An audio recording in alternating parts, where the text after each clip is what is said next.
The wind screamed through the Sierra Madre like a beast that had lost its master, sweeping fine snow across the roofs of San Rojas until the whole village looked buried beneath a sheet of glass. It was a land swallowed by winter and ruled by fear, the kind that crept under doors and settled inside the bones of every woman who still dared to walk the frozen street. The men were gone, most conscripted, others dead. And those left behind lived under the thumb of a man the mountains themselves seemed ashamed to hold, Calderon, the self-proclaimed lord of the valley. They called him the Mountain Man, not because he was wild, but because he made the wild his weapon. His word was law, his rage colder than the frost itself. He rode alone through the snow with a wolf pelt slung over his shoulders, his breath curling like smoke, his voice booming through the silence whenever he wanted to remind the people that no one would save them. He demanded food, coin, and obedience, and if any woman refused, he sent his men to knock at her door under cover of storm. No one ever saw them come. The blizzard hid everything. Yet everyone heard the screams, carried faint through the wind before vanishing into the white. The town's chapel bell had frozen to its frame long ago, its silence the only thing louder than grief. On the 12th night of snow, an old rider appeared on the ridge, a thin figure hunched beneath a torn serape, blood frozen in his beard. His horse stumbled, hooves vanishing into the drifts, until he reached the chapel steps and fell face first into the powder. By the time they dragged him inside, the air from his lungs came in sharp clouds. "He's half dead," whispered the seamstress. The man's eyes flickered open, and in a voice like crushed stone, he rasped, "Villa, Pancho Villa rides again, through the northern passes." The room fell silent, every face pale in the candlelight. "He heard of your suffering," the man added, "and he's coming." Outside, the storm groaned, rattling the shutters as if to argue. In her corner, Ruth Morales, the widow of a blacksmith, pressed her hands together and whispered, "Then God has finally remembered this valley." That night she placed a candle in her window, the same way her grandmother once did when soldiers went missing in war. It burned against the wind, small but defiant, a flicker of warmth amid endless white. From the mountains, unseen eyes caught that glow, a lone scout watching through snow-blind air, and miles beyond, under the hard stars of the desert's edge, Pancho Villa and his riders moved through the blizzard, torches low, hooves muffled by drifts, heading north toward the light that dared to shine against the mountain's silence. Dawn came pale and cruel over San Rojas, the sky heavy with low gray clouds that promised more snow, and the villagers woke to find new boot prints in the drifts. Calderon's men had come again during the night.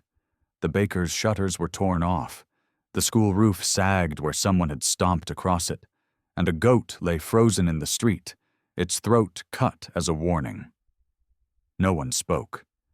They just looked down and swept the snow over the stains, hoping the wind would bury memory faster than truth. Inside her cabin, Ruth Morales wrapped her youngest daughter in blankets, her breath trembling with anger she could not show. Calderon ruled from an old lumber fort above the ridge, his wolf pelt slung across his shoulders like a crown, his eyes cold and bright as polished ice. He had built his kingdom from other people's fear. And in the silence of winter, fear was the only thing that still grew. He had men who patrolled the valley, collecting tribute of flour, hides, and whatever else the villagers could give. Protection, they called it, but everyone knew who they needed protection from. That morning, Calderon sat by his fire, sharpening a knife, when one of his men burst in, breathless. "There's talk, Jefe," he said. "A candle burned in the widow's window all night." Calderon looked up slowly, his lips curling into something between a smile and a snarl. "A candle?" he said. "Then she must be waiting for someone. Let's make sure whoever she waits for finds her gone." He rose, pulling on his fur gloves, the knife flashing in the light. "Snow hides everything," he murmured, "even screams." By noon, his riders thundered down the trail, their horses breaking through crusted snow, hooves striking sparks against the frozen stone. Ruth heard them before she saw them, distant at first, then close enough to shake the shutters.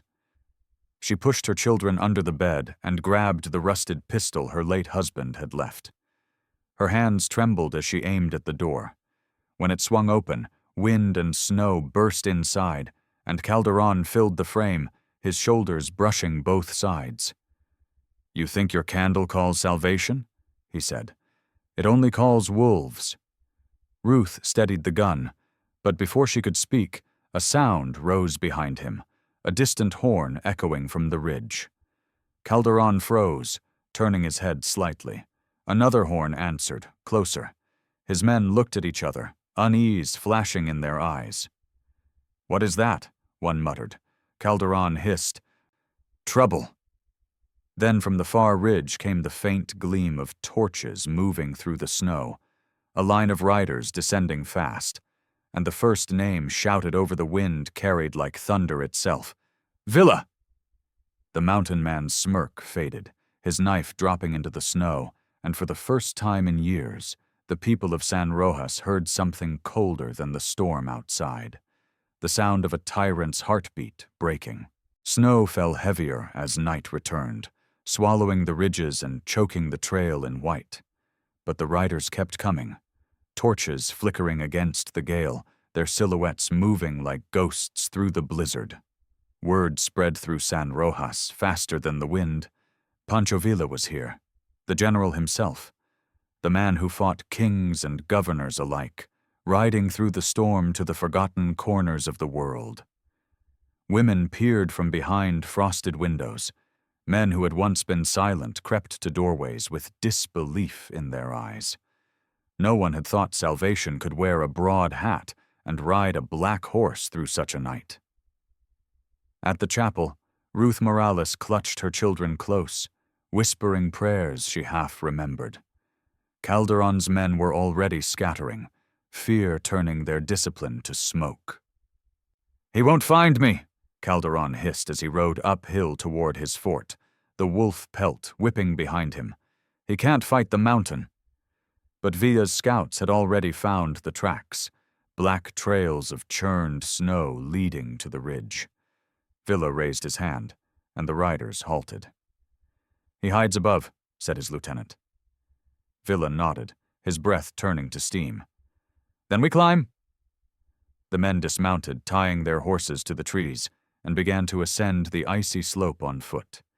Each step crunched like gunfire in the cold, torches sputtering in the wind, boots slipping on hidden rock. Below, the village waited in silence, their candle flames bending low as if the night itself bowed its head. At the cabin, Ruth heard hoofbeats fade into the hills and knew this was the hour everything would change. She looked out and saw faint lights weaving up the ridge, fire moving against the storm. "He came," she whispered. "God help him. He really came." In the fort above, Calderon watched from the window, his eyes narrowing. "You think one man can end me?" he growled. His men tried to speak, but he silenced them with a glare. "Load every rifle. Let them climb until the mountain itself buries them." The storm thickened, wind howling through gaps in the walls, but the torches kept coming, bright dots rising through the dark, unshaken by the storm's fury. When the first shot cracked from the fort, the flame at its center only grew brighter, and for a moment even the snow seemed to burn. Villa's voice rose above the wind, steady, commanding, echoing across the valley. For those who could not fight, for those who were silenced, no more, the echo rolled like thunder through the canyon, and somewhere deep in the hearts of San Rojas, fear finally began to thaw. The storm raged so fierce that night that the snow seemed alive, twisting like smoke and hiding both sin and salvation beneath its shroud. Yet still Pancho Villa's men climbed the ridge, boots breaking through crusted ice, breath thick with frost, hearts beating hard enough to drown the wind itself. Down in the valley, the women huddled by their doors, clutching rosaries and whispering his name as if prayer could steady the mountain. From his fort above, Calderon watched their torches rising through the dark, moving like sparks of fire against the endless white. And for the first time since he had claimed San Rojas, he felt something colder than the snow. A chill that started not in the air, but in his bones. "He's only a man," he muttered, pacing before the hearth. "A man can freeze like any other." But the sound of drums echoed faint through the storm, not of war, but of hooves striking frozen ground in rhythm with destiny. Villa reached the ridge first, his black coat coated in frost, his hat rimmed with ice, his eyes burning beneath the brim. "No man owns these people," he said to his men, voice low but carrying through the wind. "Not while I draw breath." Then they moved, silent and sure, spreading like shadows around the fort. The first gate fell without a sound, snow muffling the splinter of wood. The second crashed under the force of a boot. Inside, Calderon's men fired blindly into the storm, bullets whining uselessly against the night. Villa advanced through the smoke and snow, his revolver drawn but aimed low. "You can surrender," he called out, "or you can face the same judgment you've dealt the weak." No one answered, so he kicked the door in, stepping into the glow of the fire where Calderon waited with his knife drawn. The two men faced each other, the storm howling behind them, the heat of the flames flickering against their coats. "You ride for heroes," Calderon spat, "but heroes die the same." Villa's gaze didn't waver. "Maybe," he said, "but villains don't live forever." The fight was quick and brutal, a struggle of weight and will, the crash of boots on wood, the hiss of steel against leather. Then silence. When Villa stepped outside again, the storm had softened, the wind quieter now, as if the mountain itself had exhaled. The torches burned steady, their light falling across snow-stained dark at his boots. He looked down toward the village where the windows flickered and whispered, "It's done." For the first time in years, San Rojas heard no screaming, only the soft fall of snow and the slow, steady sound of hooves descending from the ridge toward a valley finally free. By dawn, the storm had broken, leaving the mountains wrapped in silence so deep it felt holy. And when the first light touched San Rojas, it revealed a world changed forever. Snow glistened like crushed glass across the rooftops, the smoke from chimneys rising straight into a sky washed clean of fear, and the people stepped out of their homes as if waking from a nightmare that had lasted too many winters. Ruth Morales was the first to reach the chapel. She carried her youngest on her hip, her shawl heavy with frost, her eyes red from sleepless hope. The bell that had hung frozen for years gave a single groan as she touched it, then began to sway, creaking, and finally rang, a low, trembling sound that rolled through the valley like the earth itself sighing with relief. Doors opened, neighbors gathered, and before long the square filled with figures wrapped in blankets, faces pale but alive. From the ridge above came the echo of hooves, and then the sight of riders descending through the dawn mist, their horses steaming, their torches extinguished, the man at their head riding tall against the rising sun.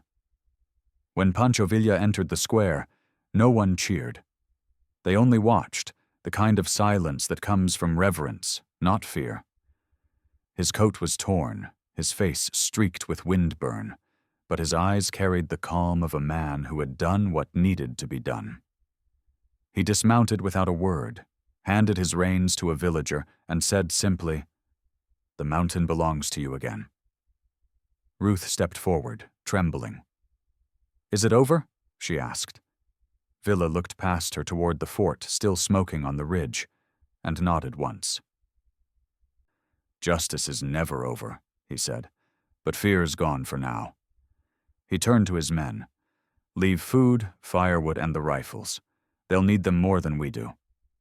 As the riders unpacked supplies, the women began to weep quietly, not from grief, but from release, the sound mingling with the soft hiss of melting snow. Children gathered around Villa's horse, staring in awe at the man who had ridden through the storm for strangers. He smiled faintly and placed his hand on one boy's head. "Remember," he said, "bravery isn't noise. It's the thing that walks alone in the cold." Then he mounted again, tipping his hat toward Ruth before turning back toward the trail. The villagers watched until the last rider vanished into the glittering distance, leaving behind only hoofprints and hope. And as the sun rose higher over the valley, the bell rang again. Louder this time, a promise that no winter would ever silence them the same way again. The days that followed passed like a dream, thawing under sunlight, and San Rojas began to breathe for the first time in years, its silence replaced by the steady rhythm of rebuilding. The snow still lay heavy across the roofs, but laughter started to echo between the cabins, a sound so foreign that even the mountains seemed to listen. Men returned from the south to find their wives and daughters alive, their town no longer chained to fear, and every story they heard ended with the same name: Villa. Ruth Morales worked alongside the others, helping clear the paths to the chapel and repair the school where the roof had caved in. She no longer walked with her head bowed. Her eyes met everyone's with quiet strength, her shawl traded for a coat one of Villa's men had left behind. The villagers gathered each evening around the church fire to tell the tale of the night the general rode through the snow, their words low and reverent as if speaking of something sacred. Children played outside again, chasing each other through the drifts, their laughter mingling with the ring of hammers as men built new fences and patched doors. The mountain that once felt like a prison now felt like a shield, guarding them instead of holding them captive. Yet some wounds took longer to heal. The fort still stood blackened on the ridge, its shadow cutting across the snow like a scar.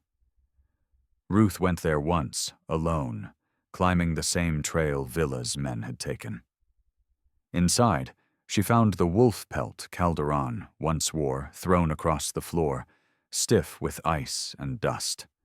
She picked it up, carried it outside, and hung it from the burned gate post. "You don't own this place anymore," she whispered. The wind caught her voice and carried it down to the valley like a blessing. When she returned to the square, the preacher asked if she wished to ring the bell again. She nodded and pulled the rope herself. The sound rose bright and clear through the thin air, rolling down the slopes and scattering the last ghosts of fear that lingered among the trees. That night, as stars blinked awake above the peaks, Ruth sat by her window watching the candle flame dance against the glass. Her daughter crawled into her lap and asked, "Mama, do you think he'll ever come back?" Ruth smiled softly, her eyes on the endless white horizon. "He'll come wherever darkness tries to grow," she said. "That's what light does. It keeps riding."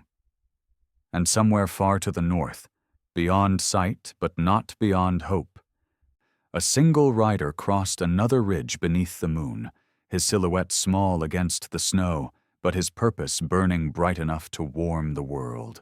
Spring crept down from the peaks slow as forgiveness, dripping from the icicles and soaking into the thawing ground until the frozen valley of San Rojas turned soft again, the smell of pine and wet soil replacing smoke and fear. The villagers moved like people learning to live in color after years of gray, planting seeds where blood had once stained snow, repainting doors, stitching flags, and teaching their children that courage wasn't something borrowed from heroes, but something that could live quietly in their own hearts. Ruth Morales became the town's teacher. Her small cabin turned into a schoolroom filled with chalk and laughter, and every morning she told the children the same thing before lessons began. The world doesn't stay cruel unless we let it. When she looked out the window, she could still see the ridge where the fort had burned, but instead of pain, it brought her peace, a reminder that no winter lasts forever. The bell at the chapel now rang each Sunday at sunrise, and its echo no longer sounded like a warning but a song. Travelers passing through stopped to ask what had happened here, why the people smiled so freely, and the villagers would answer simply, "Because one man remembered us when we had forgotten ourselves." Months later, a messenger rode in from the south, carrying word that Villa's forces had moved on, liberating towns the maps never named. He brought with him a small pouch wrapped in leather addressed to Ruth. Inside lay a single silver spur, polished and gleaming, with a note in Villa's rough hand. For the teacher of San Rojas. Remind them that the rider's work belongs to all who keep the flame alive. She held it to her chest, tears warming her cold fingers. That evening she placed the spur above the school door where the light hit it at dusk, shining like a promise. The children touched it each morning before entering, a symbol of courage passed from one heart to another. As the seasons turned, the village flourished. No one spoke Calderon's name again. Instead, they spoke of the candle that once burned in the storm and the rider who followed it. Ruth aged gracefully, her hair silver as the mountains, her voice gentle as falling snow. On the first anniversary of that night, the villagers gathered beneath the same sky, candles in hand, their flames flickering against the dark. When the wind rose from the north, carrying the faint echo of hooves, Ruth closed her eyes and whispered, "Ride safe, General. We'll keep the fire burning." The snow had melted, the fear had gone, but the light he left behind still glowed in every window, a quiet oath between a forgotten valley and the man who taught it how to breathe again. Years passed, and the mountain changed its face with every season. Yet the memory of that winter never left San Rojas. It lived in the bell tower's echo, in the laughter that replaced silence, and in the single candle Ruth Morales still lit each night by her window. The village had grown, new roofs of pine, a proper well, a road that connected them to the southern trade. But what made it rich was not what they built. It was what they remembered. Children who once hid from footsteps now ran free in the square, chasing one another between wagons of grain, while their mothers watched with peace in their eyes instead of fear. Ruth's oldest daughter, now a young woman, taught reading to the miners' sons, using the same slate her mother had once carved from river stone. The men who returned from war spoke of Villa like a legend. A man whose courage burned across deserts and mountains, but in San Rojas, he was remembered not as a general, but as the man who listened when no one else did. Every spring, they gathered to tell the story, each adding their own thread. How the storm had screamed, how the torches looked like angels' wings, how justice had arrived wrapped in snow instead of fire.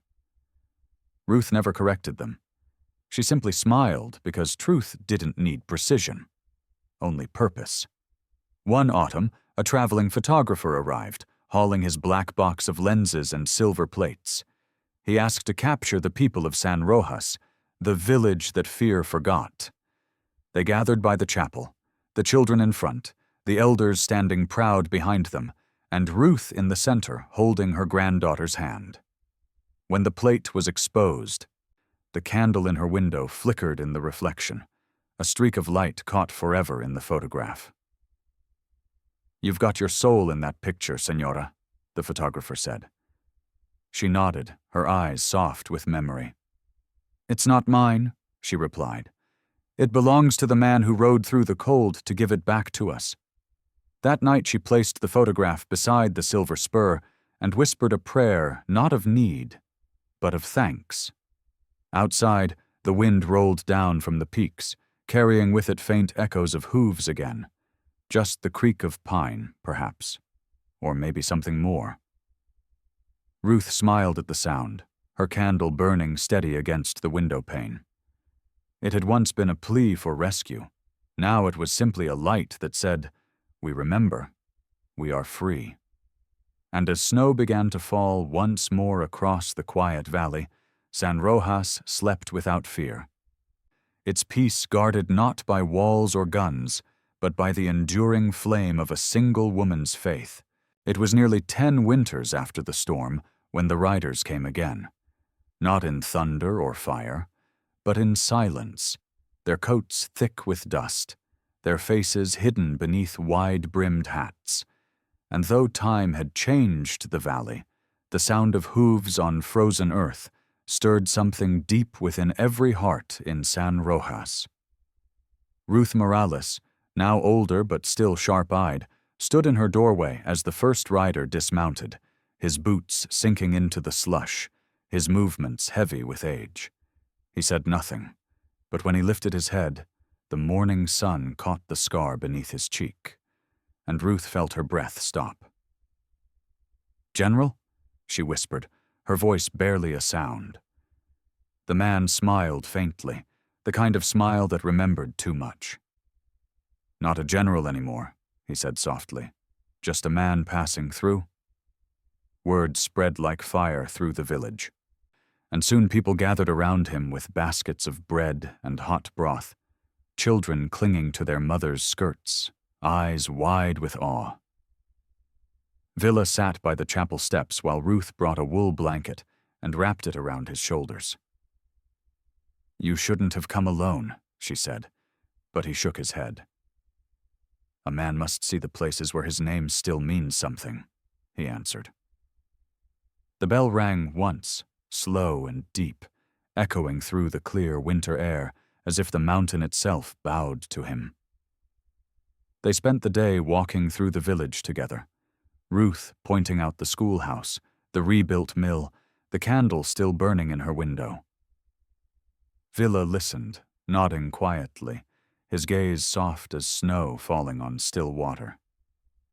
"You did what I couldn't," he said. "You kept it alive." She smiled. "We only learned from the rider who taught us what fear looks like when it breaks." That evening, when the sun dipped low and the first flakes began to fall again, Villa stood at the ridge and looked down over San Rojas, the village he had once freed. "The world still burns," he murmured, "but not here. Here it breathes." Ruth joined him, her shawl fluttering in the cold wind. "Because one man once rode through the storm," she said, "and others learned to keep riding." Villa turned to her, his eyes bright with something between pride and sorrow. "Then my work is done." Without another word, he mounted his horse and rode toward the falling dusk. No escort, no sound, but the steady rhythm of hooves fading into the distance. The villagers watched until the dark swallowed him whole, and Ruth whispered into the wind, "Ride safe, old friend. Wherever you go, the light follows." The snow kept falling, soft and endless, and by dawn the tracks had vanished. But the people knew the truth, that even when unseen, some men never stop riding, because justice, once awakened, never sleeps again. The years that followed wrapped the valley in peace so gentle it felt like forgiveness, and the people of San Rojas lived with a kind of quiet grace that only those who had once known fear could truly understand. The mountain that had once cast shadows over their lives now glowed gold each morning, the chapel bell ringing not in warning, but in gratitude. Ruth Morales grew old in that peace, her hair white as frost, her hands steady as she lit the same candle each night in her window, a small flame that had once called salvation, and now kept memory alive. Her children had children of their own, and the story of the storm became a lesson told by firelight, of the winter when the mountain turned against its tyrant, of the rider who came through the snow, and of the courage that stayed after he was gone. Each year, on the anniversary of that night, the townsfolk gathered in the square, candles in hand, facing the ridge where the old fort had stood. They no longer spoke of Calderon. His name had melted away with the last snows of fear.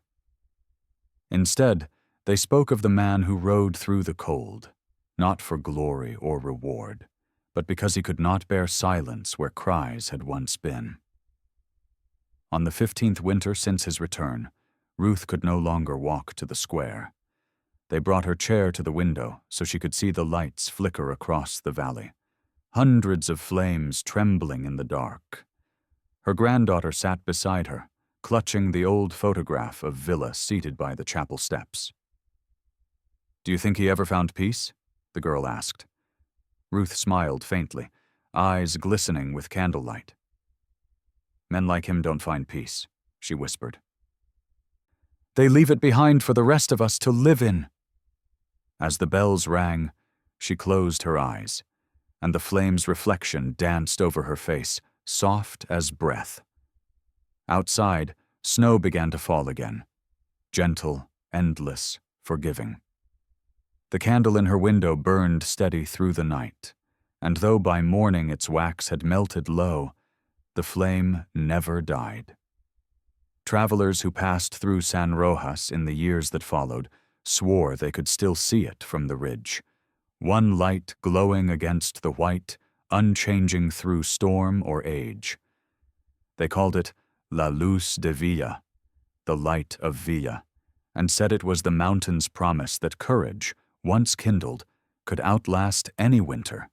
Please like, share, and subscribe to support more true-hearted stories on Stories Left Behind.